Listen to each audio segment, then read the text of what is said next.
रत्नागिरीत अवकाळी पावसानं हाहाकार उडवलाय। सलग तिसऱ्या दिवशी वादळी पाऊस बरसतो आहे। संगमेश्वर, मंडणगड, दापोलीत घरांचं मोठं नुकसान झालंय।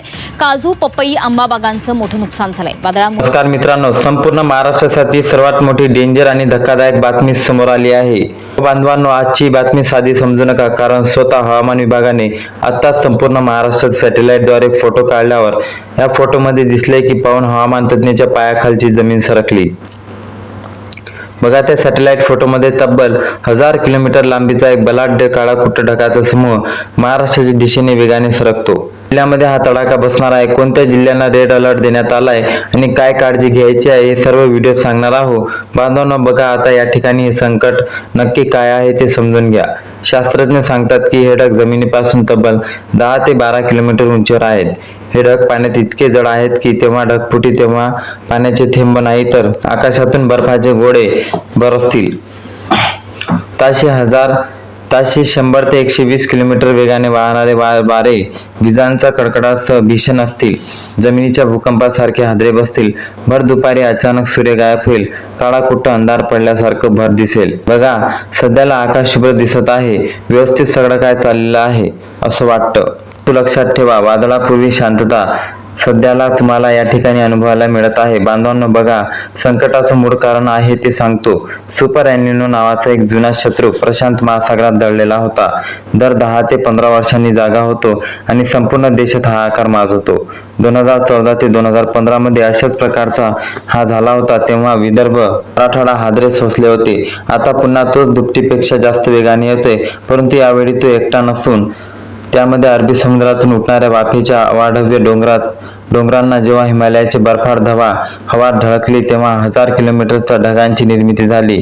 हे ढग वाटेत अरबी समुद्रातील आर्द्रता शोधून घेत सरकत आहे, ज्यामुळे त्यांची ताकद दुपटीपेक्षा पटीने वाढत असल्याचे पाहायला मिळतंय। जेव्हा ढगफुटी तेव्हा जणू आभाळ फाटलेला असे वाटते।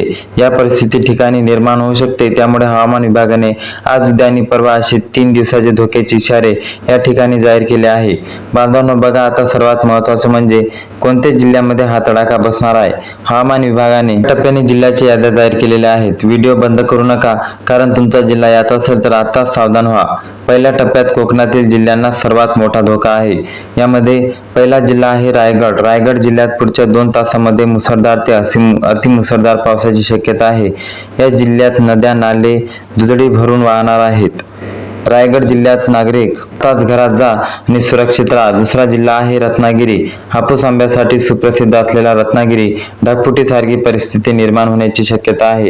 या जिल्ह्यातील शेतकऱ्यांसाठी आपल्या पिकांची काळजी घ्या। आंब्याच्या बागांना मोठा फटका बसण्याची शक्यता आहे, परंतु सध्या आंब्याची परिस्थिती आता ढासळलेली आहे। ही गोष्ट जुनी झालेली आहे, म्हणून तुम्हाला काहीच गरज नाही। आपल्या शेतीतले कामे उरकली असेल तर लगेच आपल्या घराकडे धाव घ्या। दुसरा जिल्हा आहे सिंधुदुर्ग। कोकणातील सिंधुदुर्ग जिल्ह्यासाठी अतिमुसळधार पावसाचा इशारा आहे। यातील नागरिकांना पुढच्या 24 तासांसाठी अत्यंत संवाद राहणे आवश्यक आहे। समुद्रकिनारी जाऊ नका, उंच लाटांचा धोका आहे। दुसऱ्या टप्प्यात पश्चिम महाराष्ट्रातील जिल्ह्यांना मोठा फटका बसणार आहे। चौथा जिल्हा आहे कोल्हापूर।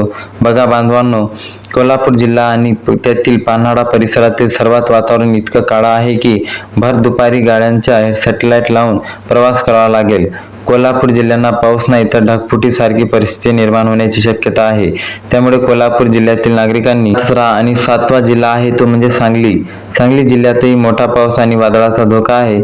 या जिल्ह्यातील द्राक्षाच्या बागा आणि ऊस पिकांना मोठा फटका बसण्याची शक्यता आहे।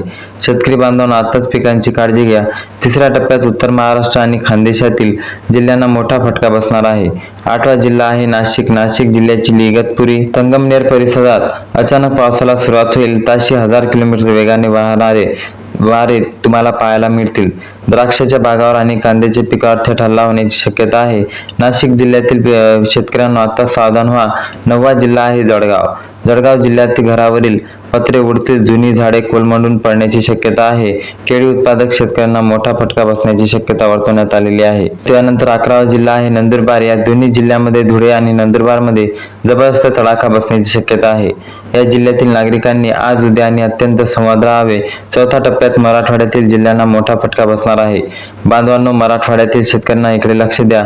12वा जिल्हा आहे छत्रपती संभाजीनगर। या जिल्ह्यात पुढच्या 24 तासांमध्ये मुसळधार ते अतिमुसळधार पावसाची शक्यता आहे। नद्या नाले भरून वाहण्याची शक्यता आहे. 13वा जिल्हा आहे बीड जिल्ह्यात 24 तासात जो पाऊस पडला तो दुपटीपेक्षा जास्त तीव्रतेचा पाऊस पुढच्या 24 तासामध्ये पडण्याची शक्यता आहे. बीड जिल्ह्यातील नागरिकांनी घरातच राहा. 14वा जिल्हा आहे जालना, 15वा जिल्हा आहे धाराशिव, 16वा आहे लातूर, 17वा आहे परभणी. या चारही जिल्ह्यांमध्ये मुसळधार पाऊस आणि वीज कोसळण्याची आणि नांदेड जिल्ह्यातील वीज कोसळण्याची घटनांमध्ये मोठी वाढ होण्याची शक्यता तज्ज्ञांनी वर्तवलेली आहे. या जिल्ह्यातील नागरिकांनी अत्यंत सावधगिरी बाळगा. 5व्या टप्प्यात विदर्भातील जिल्ह्यांना मोठा धोका आहे. 18वा जिल्हा आहे नागपूर, 19वा अमरावती आणि 20वा आहे वर्धा. या 3 जिल्ह्यांमध्ये उष्णता आणि हिमालयाची थंड हवा यांची धडाका होईल. असे काही लोक जमिनीवर आदळतील की सिमेंटची घरे पाहण्यापासून थरथरतील.